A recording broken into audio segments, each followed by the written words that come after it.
يا ريت يا جماعه ترحبوا معايا كلكم بفرقه نجاح. انا عضو المكتب السياسي ونائب مدير المكتب الاعلامي لحركه 6 ابريل. النهارده الوقفه تنديدا بالقضيه المرفوعه على الحركه لادراجها ضمن المنظمات الارهابيه ومحجوزه للحكم يوم 19 نوفمبر 2013.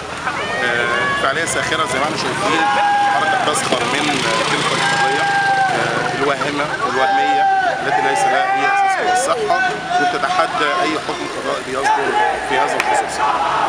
بنذكر السلطات الحاكمه ان مبارك ومن بعده المجلس العسكري ومن بعده المسلمين حاولوا تحجيم الحركه وحاولوا تشويهها لانهم ما عرفوش، عشان هم بيحاولوا يقللوا تاثير الحركه في الشارع، لكن تجاوب المواطنين معانا النهارده كان فارق بعلامه ايجابيه شديده جدا.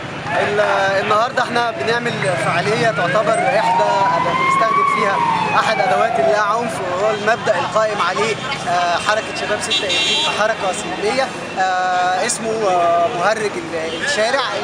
الفعاليه فعاليه ساخره مقصود بها الرد على الاتهام المضحك اللي بيتهم حمد الفخراني لحركه 6 ابريل ومحاولته ادراجها كجماعه ارهابيه كنوع من انواع الرد على خلاف سياسي، او انه حمد الفخراني متوهم ان احنا موالين لجماعه الاخوان المسلمين. النهارده احنا بنقف في نفس المكان اللي اترفعت فيه القضيه، وعندنا ثقه كبيره جدا في مجلس الدوله ان هو لن يقبل ان يكون اداه في عمليه تصفيه الخلافات السياسيه، لانه القضيه مقصود بها الاستهلاك الاعلامي ليس الا، وبنامل او بندعو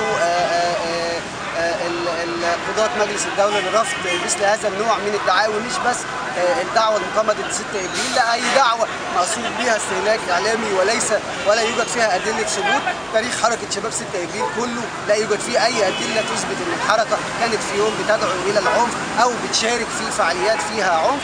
يمكن في أوقات كتيرة كان بيلام علينا انسحابنا من بعض الفعاليات اللي قد تتحول لمظهر ممكن يكون من وجهة نظرنا مظهر عنيف.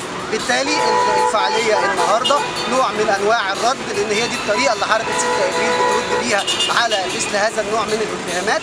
احنا ما بنردش بقضايا مماثلة، ما بنحاولش نقابل التشويه بالتشويه، ولكن بنرد بطريقتنا السلمية السليمة.